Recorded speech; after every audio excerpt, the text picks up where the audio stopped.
Mau tahu cara bikin efek suara ala-ala penyiar radio kayak gini?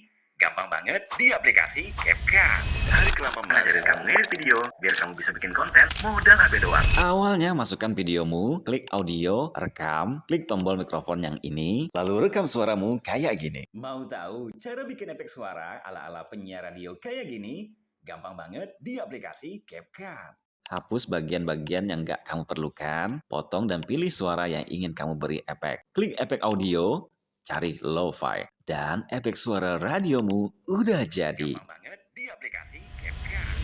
Like dan follow supaya kamu gak ketinggalan tutorial berikutnya.